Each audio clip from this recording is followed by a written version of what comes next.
Mahal naming Hesukristo, ipakita mo po sa amin kung kailan namin nasimulang tanungin kung ano ang ginagawa niyo.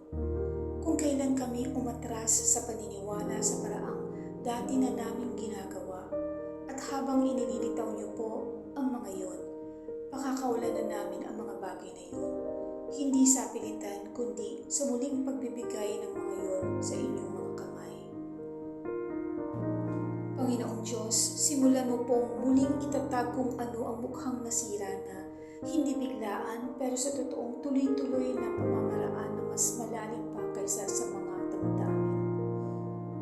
Nasusulat sa mga Hebreo 11:1, ngayon ang pagsampalataya ay isang pagkakakilanlan ng mga bagay na inaasahan, ang patunay na ang mga bagay na hindi pa nakikita kaya nananalig kami at umahawak doon. Ang pagsampalataya ay hindi ibinabase sa mga bagay na nakikita na namin ngayon. Ito ay nakasantig sa kung sino po kayo at kung ano na ang inyong itinakda.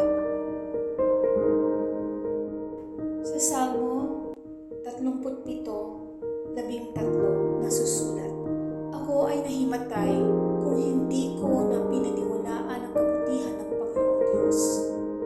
Sa lupain ng mga nabubuhay, kaya pinanghahawakan po namin iyon. Hindi namin gustong pakawalan ang paniniwalang yun, kahit na hindi pa nangyayari ang mga bagay na inaasahan namin mangyari, kahit na ang mga ito ay wala pang katibayang nangyari o nangyayari na. Sinasambit namin ang katagang ito sa aming mga sarili sa araw na ito. Ang pananampalataya namin ay hindi naglalaho. Ito ay muling nabubuo.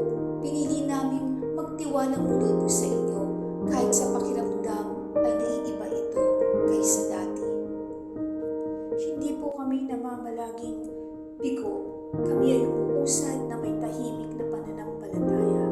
Mathalang Ama, maraming salamat po sa inyong mahabang pasensya sa amin sa mahabang prosesong ito.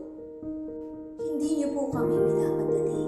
Pinupuno niyo po kami ng mga mabubuting bagay. Kaya gabayan niyo po kami sa pamamagitan ng inyong banal na Espiritu sa totoong pamamaraan. Kung ang pagdududa ay manaig na naman, tulungan niyo po kami malaman ito at hindi sumang-ayon doon. Kung ang aming pag-iisip ay muling magtanong ng may pagdududa tungkol sa mga nangyayari, dalhin mo po kami muli sa pagkakakilala namin sa inyo sa simula pa lamang at sa inyong isang salita na mapagkakatiwalaan.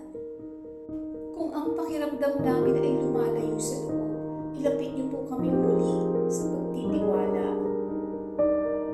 Tulutan niyo pong maging bahagi ito sa kung paano kami namumuhay, ang araw-araw na mabisang pananalangin sa inyo na kinasanayan na nagpapabalik sa aming paniniwala na paulit-ulit sa palagi ang pamamaraan hanggang kinakailangan namin na tumatangging humiwalay kapag ang mga bagay ay tila malabo o hindi sigurado, na pinipiling magtiwala po sa inyo, Panginoon, kahit walang kaliwanagang natatanaw.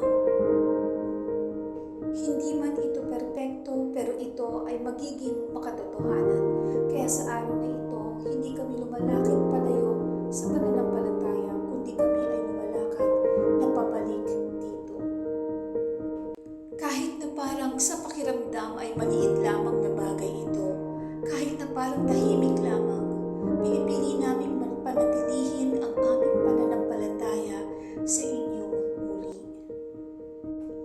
Naniniwala kami at tinatanggap na po ang lahat ng aming ipinanalangin at binibigyan namin kayo ng karangalan kahit maaga pa, dahil ang panalangin ito ay nasagot na.